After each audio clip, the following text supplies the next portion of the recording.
ప్రజా సంక్షేమమే లక్ష్యంగా ముఖ్యమంత్రి కేసీఆర్ బీఆర్ఎస్ ప్రభుత్వం ప్రవేశపెట్టిన అమలు చేస్తున్న ప్రతి సంక్షేమ పథకాన్ని ప్రజల్లోకి మరింత లోతుగా తీసుకెళ్లాలని పార్టీ వరంగల్ జిల్లా అధ్యక్షులు వద్దన్నపేట ఎమ్మెల్యే ఆరూరి రమేష్ పార్టీ శ్రేణులకు పిలుపునిచ్చారు. గ్రేటర్ వరంగల్ 43, 44, 45 డివిజన్ల పార్టీ ఆత్మీయ సమ్మేళనానికి ఎమ్మెల్యే ముఖ్య అతిథిగా హాజరయ్యారు. బట్టుపల్లిలోని ఏజీఆర్ గార్డెన్స్ లో నిర్వహించిన ఆత్మీయ సమ్మేళనంలో పార్టీ శ్రేణులు ఎమ్మెల్యేకి ఘన స్వాగతం పలికారు. కడిపికొండ నుండి బట్టుపిల్లి వరకు భారీ బైక్ ర్యాలీ నిర్వహించారు. ఈ సందర్భంగా ఎమ్మెల్యే మాట్లాడుతూ ముఖ్యమంత్రి కేసీఆర్ నాయకత్వంలో 9 ఏళ్లలో బీఆర్ఎస్ ప్రభుత్వం చేపట్టిన అభివృద్ధి సంక్షేమ కార్యక్రమాలను ప్రజల్లోకి తీసుకెళ్లాలని పార్టీ శ్రేణులకు సూచించారు. వద్దన్నపేట నియోజకవర్గాన్ని అన్ని రంగాల్లో అగ్రగామిగా తీర్చిదిద్దేందుకు శాయశక్తులా కృషి చేస్తానని వెల్లడించారు. పార్టీ కోసం నిబద్ధతతో పనిచేస్తున్న కార్యకర్తల కృషి వెలకట్టలేనిదని అన్నారు. ప్రతి కార్యకర్తను కంటికి రెప్పలా కాపాడుకుంటానని హామీ ఇచ్చారు. తెలంగాణ రాష్ట్రానికి మరోసారి కేసీఆర్ నాయకత్వం అవసరమని ఎమ్మెల్యే స్పష్టం చేశారు.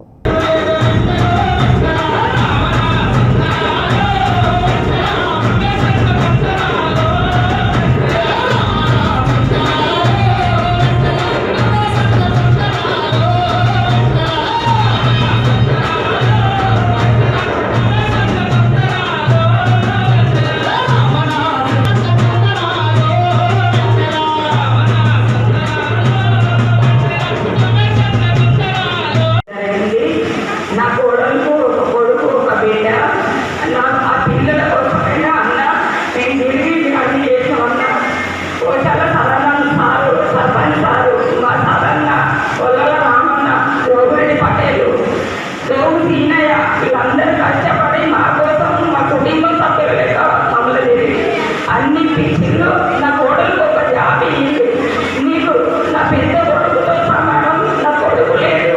మీరే కనుకొని నా కొడుకు ఇది ఒక్కసారి తప్ప మీకు కరెంటు రాదు అన్నది ఇదే స్వరూపంలో పెట్టిన ఘనత ఈనాడు కేసీఆర్ గారిని మనం చెప్పుకోగా తప్పదు.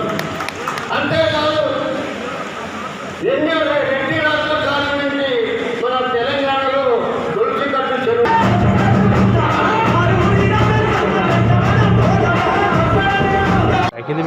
గౌరవ బీఆర్ఎస్ పార్టీ జాతీయ అధ్యక్షులు ఉద్యమకారులు తెలంగాణ రాష్ట్ర ముఖ్యమంత్రి వర్యులు ఇచ్చిన పిలుపు మేరకు గౌరవ BRS party working president KTR గారు ఇచ్చిన పిలుపు మేరకు వర్ధన్నపేట నియోజకవర్గంలోని 43, 44, 45 డివిజన్లకు సంబంధించి బీఆర్ఎస్ పార్టీ కుటుంబ సభ్యుల ఆత్మీయ సమ్మేళనం జరుపుకోవడం జరుగుతుంది.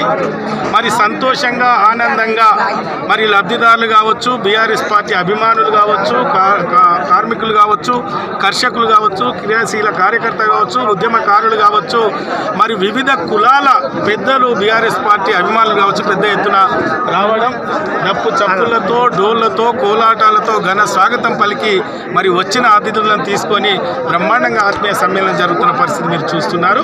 మరి లబ్ధి పొందిన ప్రతి ఒక్కరూ తెలంగాణ రాష్ట్ర ప్రభుత్వం ఏం చేసింది 9 సంవత్సరాల్లో మా గడపకు మా గ్రామానికి ఏమొచ్చిందో ప్రతి ఒక్కరు కూడా స్పష్టంగా చెప్పడం జరిగింది. ఈరోజు కొట్లాడి తెచ్చుకున్న ఈ తెలంగాణ రాష్ట్రంలో ప్రతి గడపకు సంక్షేమ కార్యక్రమం అందాలనేదే మన ముఖ్యమంత్రి కల్వకుంట్ల చంద్రశేఖరరావు గారి ఆలోచన విధానం.